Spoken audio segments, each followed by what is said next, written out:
Today's episode is brought to you by Craftsy. Calling all crafters. Are you ready to dive deep into your favorite crafting projects and learn new techniques along the way? Then it's time to join Craftsy Premium Membership.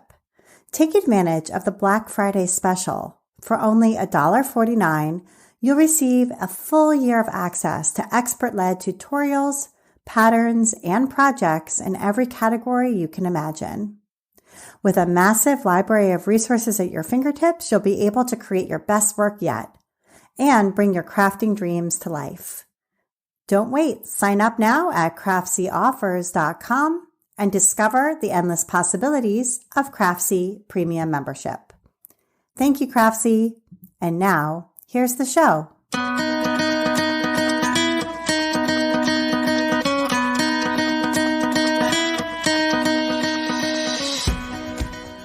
Welcome to episode 253 of the Craft Industry Alliance podcast.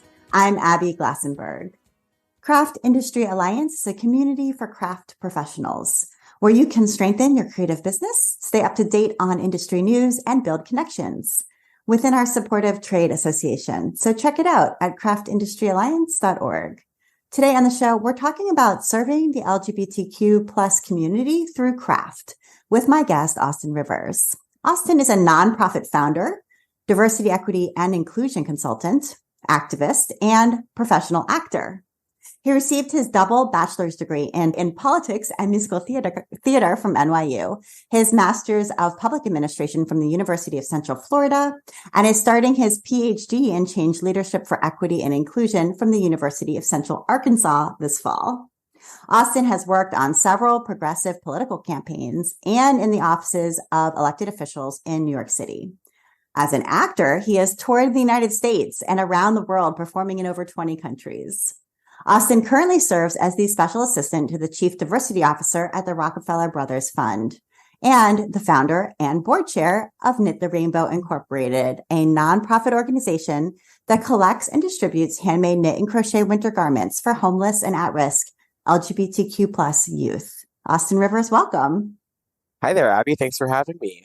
It's great to have you. And I was so excited to be able to meet you in person for the first time at H&H Americas in our very first year where you had a booth. And it was wonderful to also see you on stage and learn a little bit more about Knit the Rainbow. So that was really great. And I'd love to sort of get the whole Knit the Rainbow story, but you yourself have an interesting story because you are both an actor and you do all of these other things. And you can tell, by the way, because when you're up on stage, you're such like a natural speaker and are very engaging. So I'm imagining those skills have been helpful to you in building this nonprofit. So tell us a little bit about what you were like as a kid. Were you always interested in theater and in acting? Were you crafty at all? Yeah, those are great questions. And I can agree that my theater background has definitely helped in this fiber arts world with all the presenting and speaking that I do. So for sure. Yeah, as a kid, I was at first really interested in actually music education. So I wanted to teach music because I was really involved in like my high school and middle school and elementary school chorus. And that was kind of my way of entering the performing arts was through choir. And so I was like, well, maybe I just help other kids kind of find that love like I did. And so that was my initial love, was doing music education. And then in high school, I learned that you can major in musical theater in college, which I didn't know was a thing. And I was like, oh, no, for sure. That's definitely what I'm going to do. So I was super involved in all of the performing arts. I actually wasn't involved at all in any fiber arts or visual arts. I didn't do anything, I didn't start knitting or crocheting until I was an adult. So I was fully vested into the performing arts growing up. And that was kind of my way of my artistic outlet. In addition to being, a straight A student, I got my associate's degree, which is your first 2 years of college, basically, while I was in high school. And so I graduated high school with my high school diploma and my associate's degree from college. And so while I was focusing on my education, I had to have something, some kind of outlet. So I chose the performing arts as my outlet and decided to go full time into that. So that's why I ended up going to NYU, New York University, for musical theater and politics, which is an interesting combination. I do always say they go very well together because there's a lot of drama in politics and there's a lot of politics in musical theater. So they kind of go hand in hand together. So people always, I kind of feel like I went to school. I majored in Hamilton the musical. That's kind of what it feels like. It's like the perfect mix of politics and musical theater. So it's kind of how it feels like. I didn't really start knitting until 2018, which was only about 5 years ago. So I kind of added that new art form onto my hobby list as an adult. So I'm getting the sense that you've always been kind of an overachiever, given that right now you're doing so many things that we talked about in the intro, but even back in your high school days when you were 16, 17, 18 years old. So how did you get an associate's degree at the same time that you got a high school degree? Did you take classes at the community college or what was going on? Yeah. So luckily I had a privilege in that my high school had a connection with our local community college. And so we had classes called dual enrollment, which is where some of our teachers were actually also professors at the university and could use their class as a college class. So for example, I took freshman comp, which is like your basic 101 essay writing class for college. I took that my junior year of high school. And instead of taking my junior year essay writing class, I took that college level essay writing class. And then I also did actually have to take some classes at the community college when over the summers. So I would over the summer take a class or two at the community college to finish up that degree. So yeah, I think I was only one of 10 to 12 students who actually graduated with that AA degree at my high school graduation. So yeah, always been an overachiever, have always also really been involved in volunteering. I was a member of the National Honor Society and then the Junior National Honor Society in middle school, which was all about volunteering and giving back to the community. And then when I went to college, I had over 400 hours of community service that I had logged from my high school years. And that was actually what led me to get to my scholarship, which was the only way I could go to NYU. I actually got a scholarship because of my volunteer hours. It was called the Martin Luther King Jr. Scholarship, and it was basically for folks who in their high school careers were able to find a way to get back to their community in the similar way that Martin Luther King Jr. did. And so that provided me with a $100,000 scholarship spread across 4 years, which allowed me to go to NYU. Without that, I couldn't have afforded to go. So my volunteering kind of got me into college and went from there. Wow, that's fascinating. And were you working with what kind of populations were you volunteering with in high school? It was a couple different ones. I had a big presence in my family's church. So I was part of the church choir, which was part of my volunteer hours. So, that was a fun one because I got to sing, but also added to my volunteer hours. I also worked a lot. My whole family was really in the education system. My mom, my dad did some education stuff. My stepmom worked at the school system, and so did my grandma. So I volunteered at a lot of school events. So the fall festivals and the book fairs and all that kind of stuff. I would volunteer my time to work with the younger kids because, as I said, I was really interested in teaching at the time. And so I've really always had this passion for youth education and for youth programming, which, as you can see, has kind of bled over into my adult life with the rainbow. And so I'm the oldest of 8 siblings, if you didn't know that. So I've always been around young folks. My whole life, I've been the older brother. I've been the babysitter. I've been the responsible one to watch the kids when my parents were working or were out doing stuff, errands. So I've always had that connection to youth and to youth programming and to, just making the world a better and more happy place for the kids that are around. So that kind of translated into what I'm doing now with the rainbow. And where did you grow up? Where was this? Kissimmee, Florida. So basically, I like to say I grew up in Disney World because it was, a 15-20 minute drive from where I grew up. So I grew up in the Kissimmee/St. Cloud, Florida area. St. Cloud, Florida is a little bit smaller than Kissimmee, so most people don't know where it is, but it's right outside of Kissimmee. And it's a little bit smaller town. I grew up next to I wouldn't say it was a farm. It was a field of cows. I guess you could call that a farm, but there were, right next door to us, there was a big field, a couple of acres with a bunch of cows and bulls. And so I grew up right there in the country. All right. So you grew up in the rural South and involved in the church. And you're a gay man, a Black gay man. So I'm just wondering how that went over.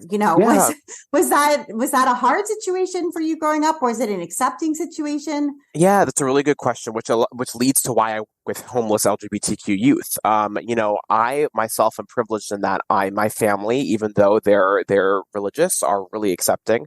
And we went to a church that was non-denominational, so it was a little bit less strict. I wasn't at a Catholic church or in any other more of those strict denominations. So for my family, when I was actually more scared to come out than I actually needed to be. So I stayed in the closet for about 4 years. Like I knew I was, a member of the LGBTQ community. I knew I was gay since probably sixth or seventh grade, honestly. But I didn't come Mhm. out until my senior year of high school because I was just nervous that I would be one of those kids that got kicked out and that their family wouldn't love them or that I was disgracing my church community.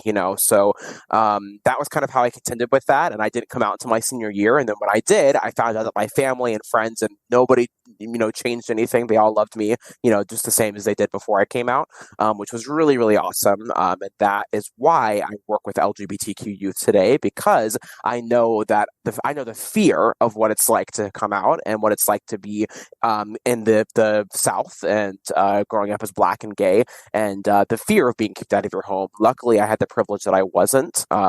However, I know what that fear is like. So I was like, this has got to be the community that I help now as an adult.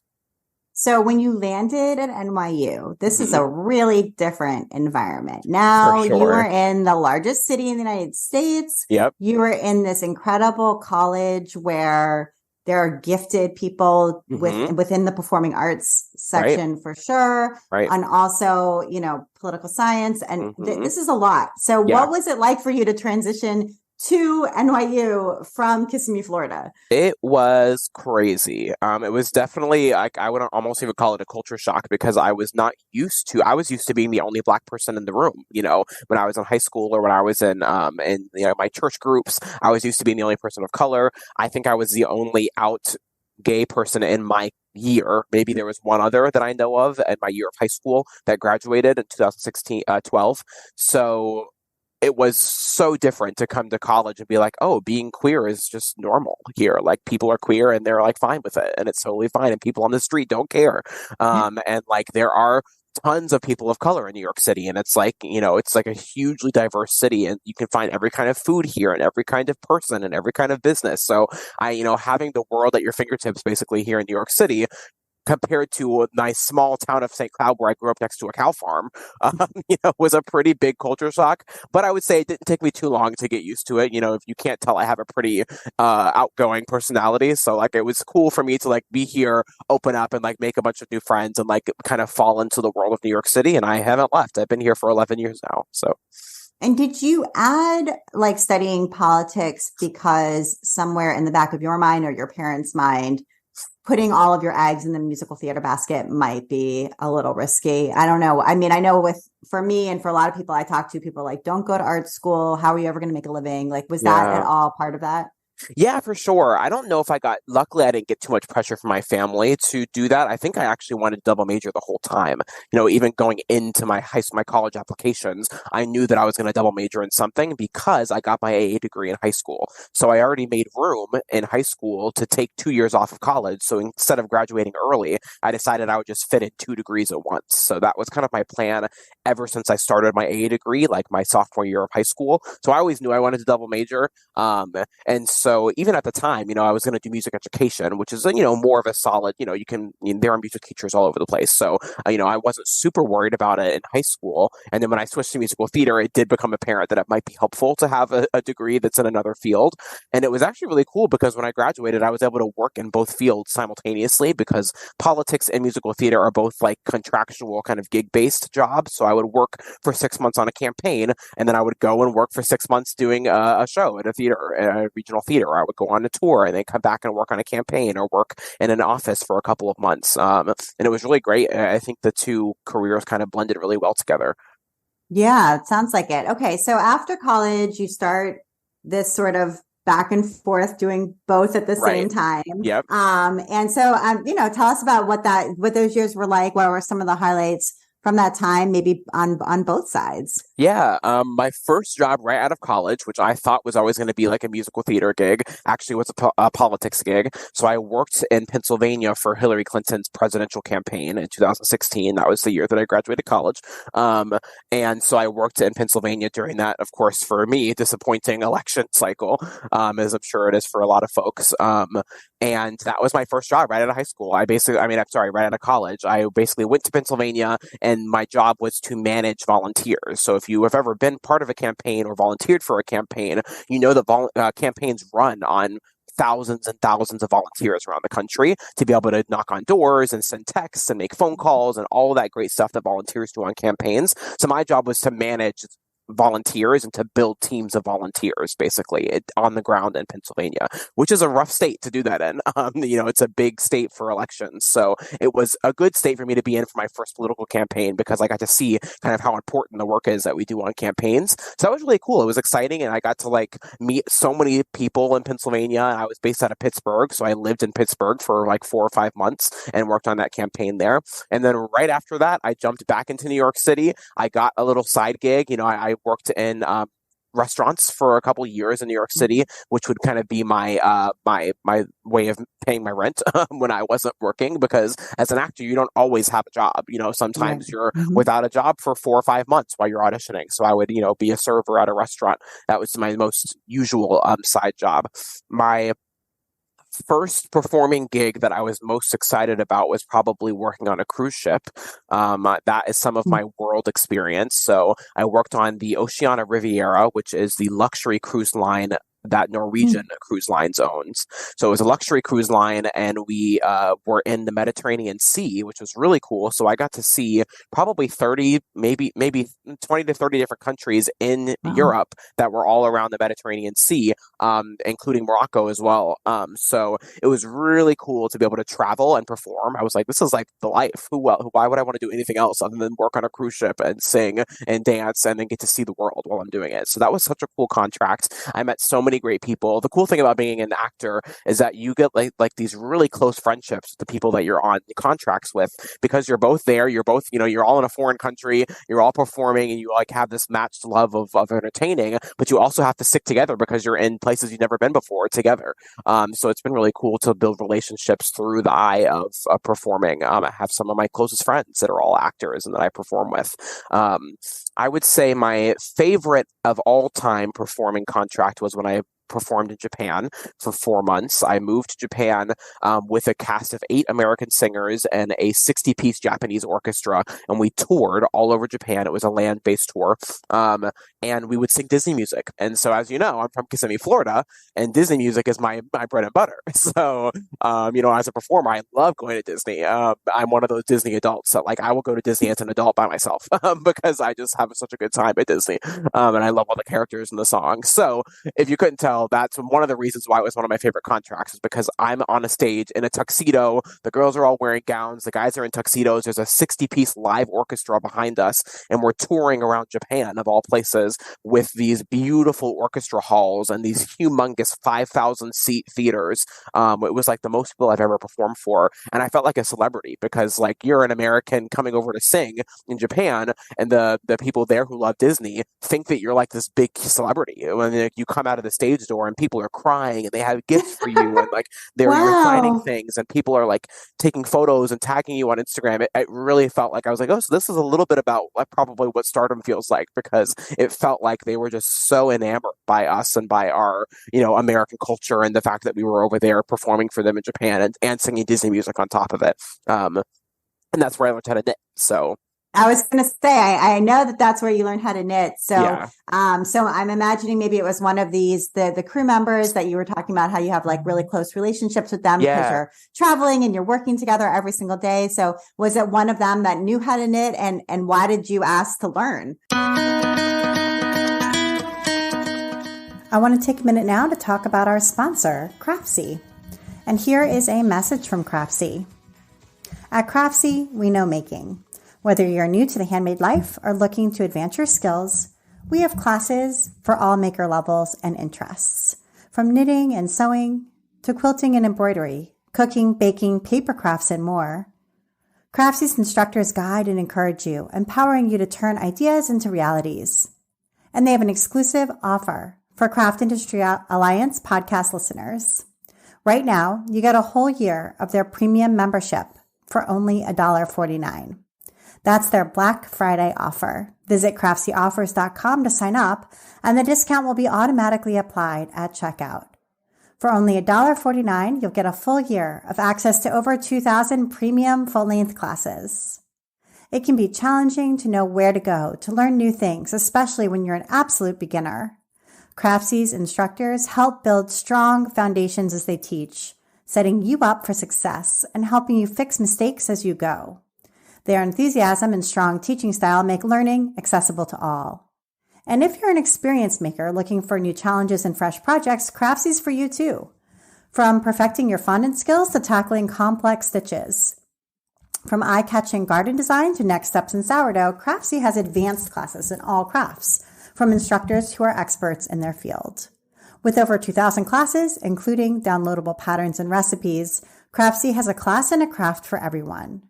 So on Black Friday, visit craftsyOffers.com and get a year of Craftsy Premium membership. That's the Black Friday deal at just $1.49. Start turning ideas into projects you can be proud of. Get this exclusive offer at craftsyOffers.com. Thank you so much, Craftsy. And now back to my conversation with Austin. Yeah, so it was one of my castmates. Her name is Anna, and I believe what happened was I saw her knitting. We were sitting on the bullet trains, or the Shinkansen trains, as they call them in Japan, and those are the super fast trains that go between the big cities in Japan, and that's how we would tour around. We would all load onto the trains, and all the orchestra members would have their instruments with them, and then, of course, there were some tour bands that would take the big instruments. Excuse me, and I believe I saw her knitting one time, and we're in Japan. I do have a little bit of phone service because I bought a Japanese SIM card, but when you're on the trains, the phones don't always work anyways. So I was like, I need something to do other than just like sitting here playing Candy Crush on my phone for hours and hours. And so I saw her knitting. I was like, hey, that looks like a fun thing to do to pass the time on the train. Do you mind teaching me? And she was like totally down. As we all know, most crafters love to teach crafting to another person and spread the love. And so she took me to the equivalent of like a dollar store in Japan. So it was like 100 yen store or something like that. And I got some super cheap acrylic yarn, some bamboo needles, and I went to town on my first scarf. And that was my first ever project. It didn't turn out to be a scarf in the end. I started with 40 stitches on my needles and somehow ended up with 88. So I was picking up stitches literally left and right, and I didn't notice it till the end. Somehow I didn't notice that I was knitting double the number of stitches by the end of the scarf. So it looked kind of more like a shawl, but without a point at the end. It was an interesting garment. I didn't keep it, needless to say. Okay, so once you learned to knit, was it like an instant, I'm obsessed with this? Or was it sort of like, oh, that was fun for the time that I was in Japan riding on the trains, but now I'm not doing that and I don't really need to continue to do this? Yeah, that's a good question. I haven't actually ever talked about that. So I think after I left Japan, I did keep knitting. I made a couple of small gifts for like my family back home. But while I was in Japan, I made some gifts. And so then people saw those gifts and wanted me to make more stuff for, family members who didn't gift to get a beanie or whatever. So I did knit a little bit more when I got back, but it wasn't as often as I was when I was on tour. I came back to New York City and had to go back to auditions and go back to working at a restaurant for a couple of months. So, it wasn't the best environment for my brain to remember that knitting is a good thing for that stuff. It, can take your mind off of all that stuff that you're working on. So I didn't knit as often. And then, of course, the pandemic hits in 2020. And then I met my boyfriend during the pandemic, who is a crocheter. And so he was crocheting all the time because that, what else were we going to do during the pandemic? And I was like, hey, I should get back into knitting more full time because why not? It's a great thing to do. And so really right before the pandemic, going into the pandemic, I started picking up knitting much more often again, similar to how I was during the Japan tour. And, the thing with getting introduced to a new craft is, as you said, you had cheap acrylic yarn, right, some bamboo needles, but how did you get introduced to the online knitting world? Because really, of course, there's this huge, deep, rich community of people right, who are also obsessed with this. and there's local yarn shops and indie dyers, and there's so much to sort of get involved with. Yep. And you're very involved with that now, but I'm wondering what was like the entry point into that side of things. Knit the Rainbow was. I didn't even know that local yarn shops existed until I started Knit the Rainbow. At the time, I was even, 3 or 4 years into my knitting experience. I was still only buying my yarn from Walmart and Michaels. Like, I didn't even know that you could buy yarn at other places. I didn't know that there were thousands upon thousands of people on social media that had like fiber arts based Instagram accounts, and like there were influencers with like 100,000 followers that were crafters. That was like, it blew my mind when I started Knit the Rainbow that there were people that were like this dedicated and in love with the craft, like I was, that had like these major social media accounts, and then indie dyeing, and I was like, whoa, I didn't know that there was like customly dyed yarn, and like people make this as like this is their art. Like that's another different type of art form within this industry. And I learned about that, and then I learned about weaving and all the great stuff with quilting and sewing, and I was like, this whole world of like fiber arts that I had no clue existed before. Now I'm like fully entrenched in it because of Knit the Rainbow, and I'm so happy that I am, because there's so many great, amazing people and businesses and small businesses and big businesses out there that are working in this community to make the community and the world a better place.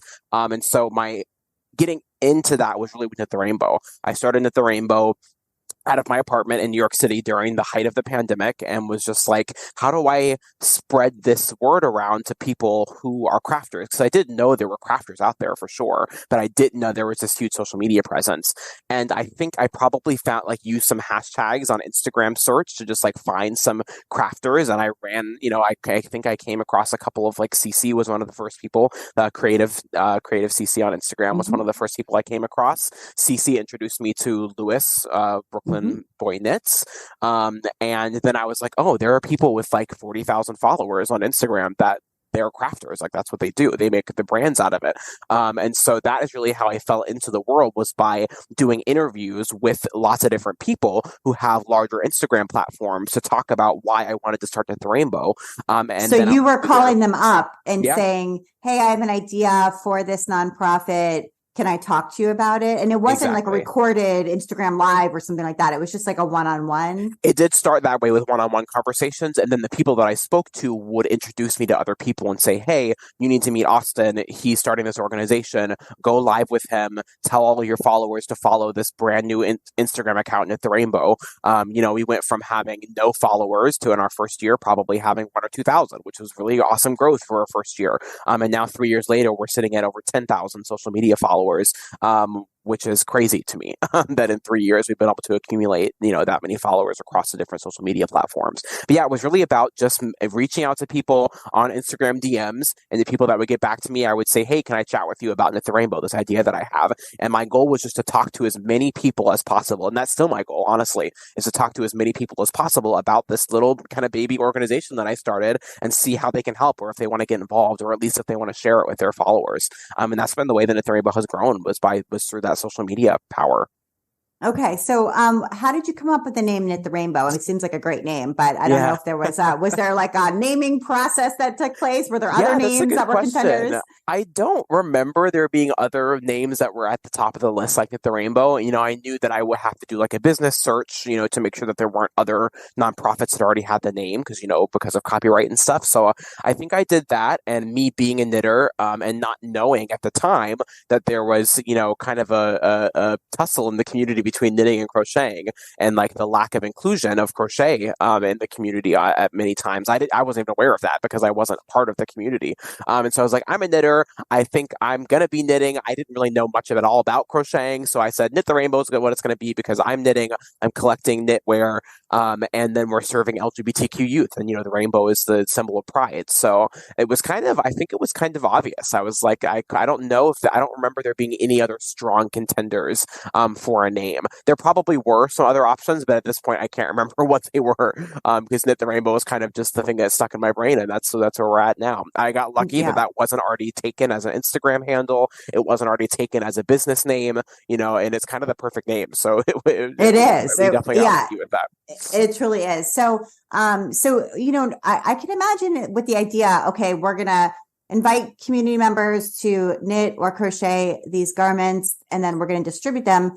I would think I would need a partner to help with the distribution, right? Like, so like a organization that already exists, that already serves this community, that I can say, I'm going to bring these things by, I'm going to drop them off. So when you're making all of these outreach messages on Instagram to all these influencers, to say, okay, well, that's the sort of giving side. We're all going to try to get lots of our followers to be on board and want to make things. But then where there's the distribution side. So did you also do a lot of outreach, or were you already hooked into, community-based organizations working with young people? I was not hooked in at all. I talked about the fact, I was privileged in that I didn't have to experience homelessness because of my identity. My family was homeless as a family for a period of time where we would sleep on couches and sleep on my mom's family friends, or we would go to church friends' houses and sleep for a couple months at a time. So, I did experience homelessness, but with my family, not as an individual. So I wasn't connected to any of the shelters here in New York City before I started the Rainbow. So it was a very similar process. The same way that I reached out to influencers on Instagram, I would reach out to the organizations on Instagram or go to their info at email and send out a long email introducing it to Rainbow. At the time we launched, I already had our website ready to go. I had our social media accounts ready to go so that when I reached out to people, they could actually go somewhere and see what Knit the Rainbow was going to be about. And so I would send information. I would, again, have conversations with as many people as possible. And when I started the board of Knit the Rainbow, the folks on the board helped me to make those connections as well. So I had some folks on our starting board who worked in politics in New York City, or who worked in government in New York City. They knew of some organizations. I had a person who was a sexual health advocate and knew of some organizations that worked on HIV and sexual health for youth and for LGBTQ youth. So that was my kind of into the organization, both doing outreach on social media and through our board members' connections by making those partnerships. And our first one was the Ali Forney Center, and they're the largest organization in the country that serves LGBTQ plus youth. So it was kind of a perfect springboard for us to be like, hey, Ali Forney Center's on board. They're the biggest organization. So every other shelter or an organization that, whether they serve 5 youth or whether they serve 500 youth a year, you should be partnered with the Rainbow, because we can give you some essential warm garments that are often left out of drives. A lot of these places, when they do drives, they do coat drives, or they'll do like sock or shoe drives, or they'll do regular clothing, like not non-winter clothing drives.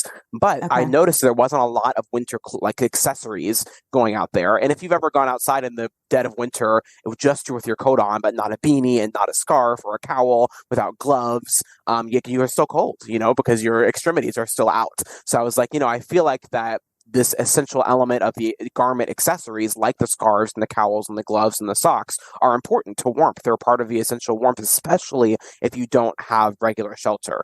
You need everything. You need more than just a winter coat. So I was like, this is going to be a great way to offer folks who are crafting a way to give back to the community, and then also really provide essential warmth for folks who are living on the streets or without regular housing.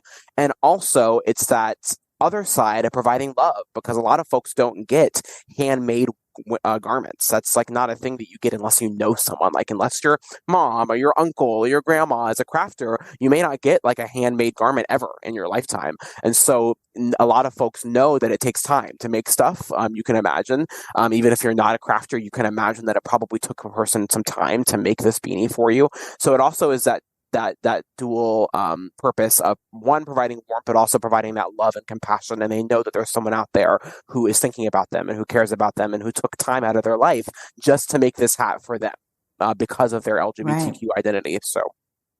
Right. Okay. So what is the ask now? So for people who are listening to this, maybe are just hearing about Knit the Rainbow for the first time, or for retailers who might want to do a drive in their local area and donate, et cetera.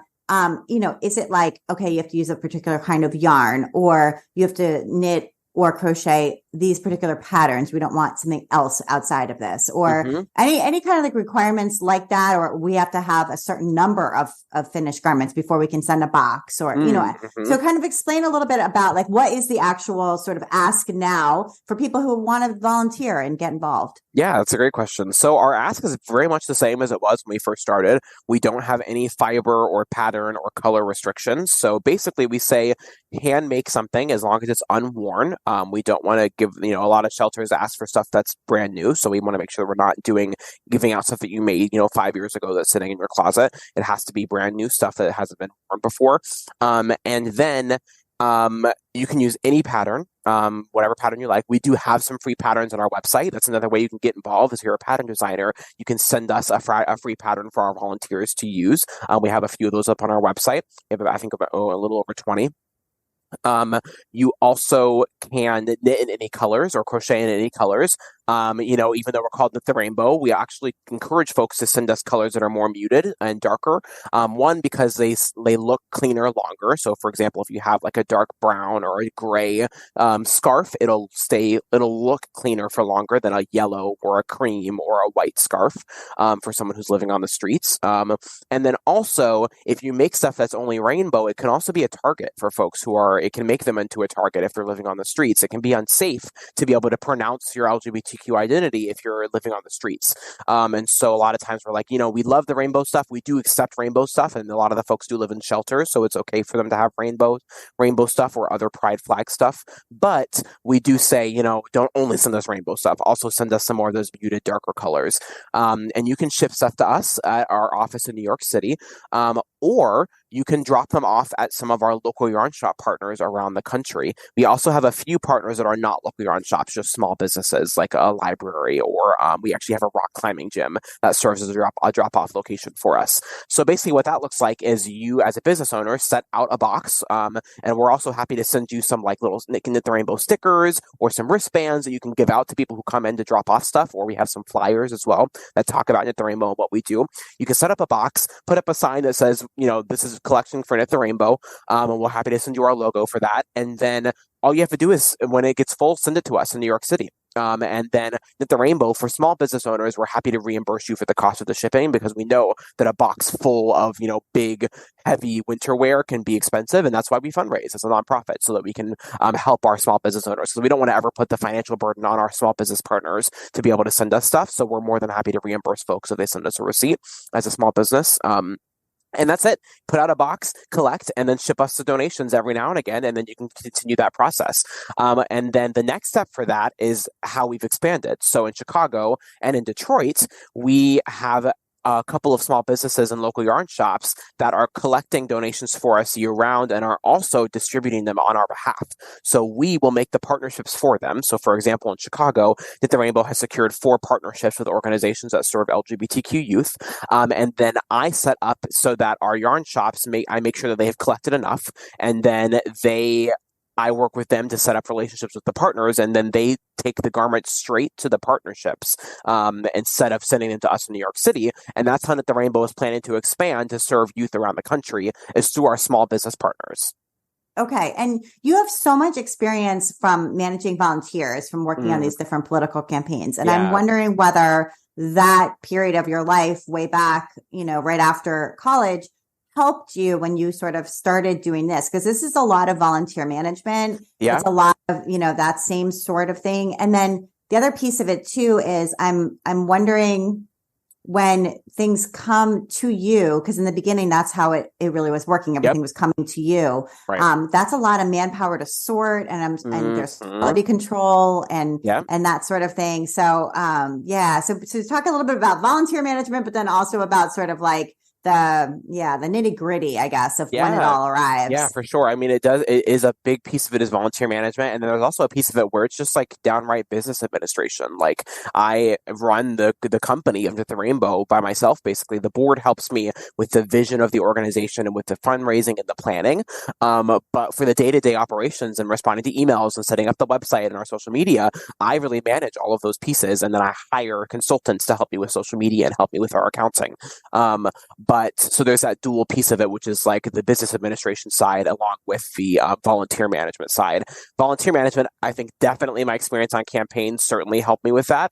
I think also my experience in theater and like being able to get up on a stage and feel comfortable talking to a big crowd about Knit the Rainbow, I think has also certainly helped a lot. And I actually got my master's degree, as you mentioned, in public administration, which is basically a business degree for nonprofits. So a public administration degree is basically meaning that you're learning how how to operate a public organization, and how to manage the finances, how to manage a board. All of that was part of my public administration degree. And then I turned around and immediately after I graduated, used that to start Knit the Rainbow. And so it really was, I took 2 years to get a master's degree because I knew I wanted to work in nonprofits or in the public sector somehow, but wasn't sure how. And so I got that degree in order to build Knit the Rainbow, basically. And that is where all of that business side of it comes from, is that all those practical and technical skills I learned in my master's degree. And then that volunteer management, came straight from the campaigns and like figuring out what the best way to talk to volunteers is. And, I'm a big proponent of paying people for the work they do, but I also know that at nonprofits, it's very standard for volunteers to be part of the mission because they're really dedicated to the cause and they want to be able to give back their time.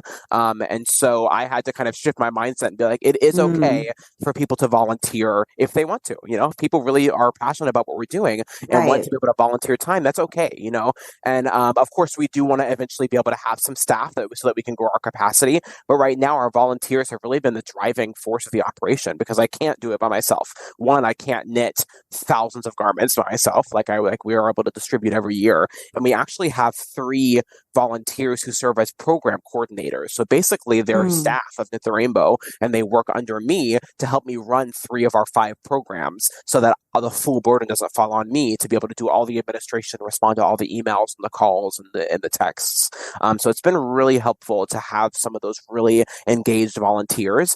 From the beginning, I used my roommates during the pandemic to help me sort through garments, and they would help me. We would get a pile of stuff by the door. We would then open it up. I very early on got these kind of hotel grade laundry bins that we sort all the different donations into. So like they're big bins and they have 3 different sections in them, which would probably be used for towels, bed sheets, and clothes or something at a hotel. But we use them to sort beanies, socks, gloves, cardigans, that kind of stuff. And so I always had those at the very beginning, and then we transitioned over from me doing a majority of the inventorying and sorting to having these things called days of action, where volunteers come to my apartment, because we do still operate out of my apartment, a different one now, but my apartment nonetheless. And we have volunteers come once a month and help me to unbox the hundreds of boxes that we get over each winter, sort them, do a quality check, and then tag them for redistribution, because we do put a little tag on there that says "Made with Love" by Knit the Rainbow Volunteer, and then it offers information for free sexual health services through one of our other partner organizations. Okay, that's great. And you've done a lot. I mean, you really have built this, as you said, in partnership with volunteers, in partnership with your board. You've also built a lot of other sorts of partnerships. So, for example, this past weekend was Rhinebeck, and you were there was a table at the Indie Untangled event, collecting Knit the Rainbow donations. So, I mean, that's just one of many, many different partnerships. You've partnered with yarn companies, with all kinds of different folks. So, and it sounds like that kind of collaboration and partnership has been incredibly important to the growth of this organization. So I don't know if you want to talk a little bit about how you sort of think about partnerships and outreach that you do. We're always one of my things that I said this already, but I'm always willing to talk to anybody about Knit the Rainbow. So if you, as a business owner or someone who works for a larger corporation, has an idea about how Knit the Rainbow can get involved, give me an email. I would love to chat with you about how we can do a program in partnership with you or your business. But it's been really valuable. For example, we have a partnership with Lion Brand, and they have provided us with yarn and a free pattern that will be in all of the other materials that we need in partnership with Joanne, to start teaching knit and crochet classes to the youth that we serve. So Joanne and Lion Brand together have created kits. We've created the kits, but they sent us some materials for the kits so that we can teach classes for free to the youth that we serve. So we're going to start spreading the love of crafting. And that's all because of our partnership with Lion Brand and Joanne. We also have a partnership with Furls Crochet, and they sent us 2,000 Pride crochet hooks that we can now use to give away and to use in our classes for the youth. So now we can teach knitting because of Lion Brand and Joanne, and we can teach crocheting because of our connection with Furls Crochet. And we've also been able to attend some of the greatest, fiber events every year, like H&H Americas and Vogue Knitting Live and Indie Untangled Ringgold and Rhinebeck, and like getting to go to some of these events and meeting people and spreading the word, repping at the Rainbow and collecting at these events has been integral to how we've grown and spread the word about what we do. There's only so much we can do on social media to spread the word, but when I'm able to go to these fiber events and see people face to face and collect stuff and talk to them about it at the Rainbow and give them a little wristband or a sticker, that is also another impact that we're able to have because of those partnerships with the organizations that run fiber events like H&H Americas or VK or Folk Knitting Live.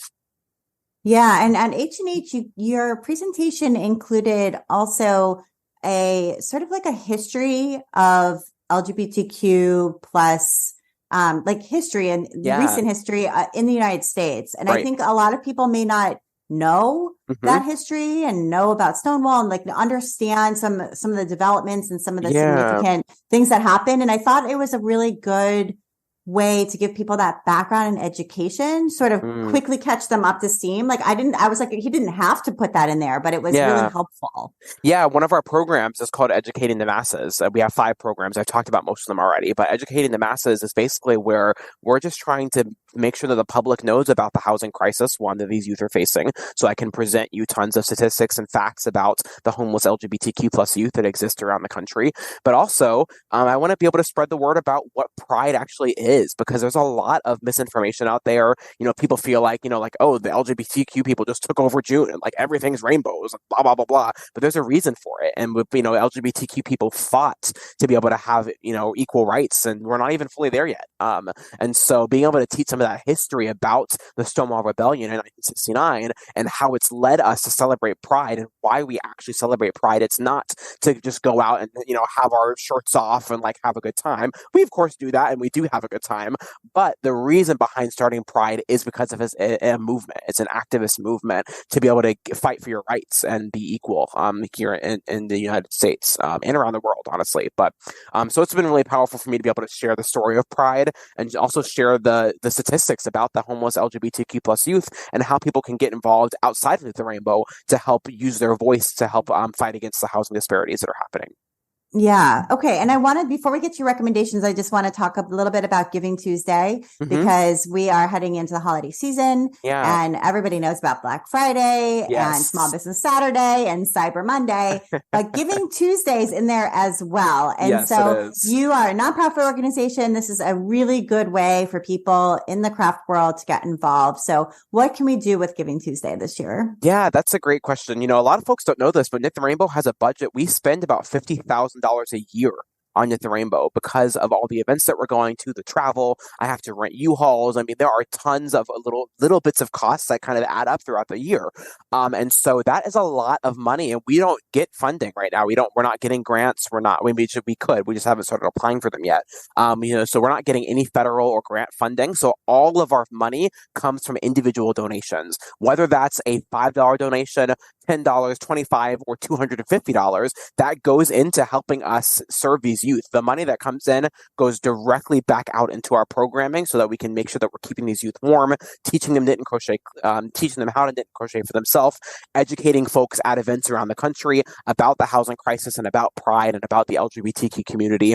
And so that's exactly how folks can get involved. Even if you're not a crafter, or if you are a crafter but you don't have the capacity to be able to make stuff for us, what you can do is donate financially, and that really helps us. And like I said, every single donation counts, every single donation, because like I said, we don't get any grant funding. We don't get any federal funding right now. So a donation of $5 or $25 really helps. What I like to say is that a donation of $25 helps with the Rainbow to provide 3 winter garments to 1 homeless LGBTQ plus youth.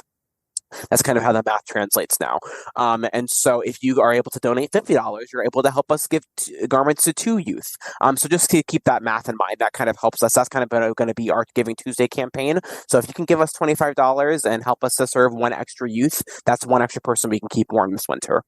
Absolutely. And if you do have an audience, because you have an email list, you're a business, what you can say there, you can send an email on Giving Tuesday and say, I've made a donation. You don't have to say how much it was, because as we know, every dollar counts, and we can't all give huge dollar amounts, but they all count. So, and you can provide the information to your audience and suggest that they join you, which is a really nice way to help spread the word to do that. Yeah. Yeah, exactly. And it also just spreads the word about Knit the Rainbow and what we do, you know, and even if you send out a newsletter and only one person actually donates, that's now your whole newsletter that has at least read about Knit the Rainbow and knows that we exist. And so any chance that folks can get to share the mission, if it's something that you're interested in and that you also love and are passionate about, you know, would love for you to share it, you know, with your newsletters or with the folks that you see at your businesses, because that's the only way that we're going to grow and serve more youth. There are over 500,000 homeless LGBTQ youth in the country. And so you can imagine that there are tons of resources that we can collect so that we can serve more and more youth every year. So. Yeah, that's heartbreaking. Okay. I want to make sure we get to your recommendations before we end. So I know you spent quite a bit of time in Japan, as you had talked about. So you are using the app Duolingo to continue to learn Japanese. Yes, I am. And that's because I'm trying to go back next year for my 30th birthday. So I'm trying to make a 2-week trip to Japan next year. And so I am on Duolingo every day. I have a 105-day streak right now. I'm trying to learn some Japanese so that I can go and feel like I have a handle on the language a little bit when I go back next year. And you've also wanted to recommend a book that I have as well, by Ibram Kendi, How to Be an Anti-Racist. Yeah, it's a really good book. And, you know, it just kind of talks about the difference between the language that we use around racism and anti-racism. And it basically just gives you lots of great tools that if you're interested in becoming more anti-racist and making sure that folks around you really feel included and that they belong, it's a really great book with tons of great tips and action items. Yeah, and he's a professor, I believe, at BU, which is right around the corner from me. So I'm hoping to see him live at some point. Yeah, I would love to. Yeah. And then you also wanted to recommend a magazine that I also really like. It's called Radical Threads. Yes, Radical Threads is a great fiber arts-based magazine, and it is founded by, I believe, 3 women of color in the United States. So if you want to support a women of color-owned business that is a also great magazine and has tons of great patterns and stuff in it, definitely check into Radical Threads. They have a great magazine. Well, Austin, thank you so much for taking the time to be on the Craft Industry Alliance podcast and tell us about Knit the Rainbow. It was great talking to you. Thank you so much for having me, Abby. I really appreciate it.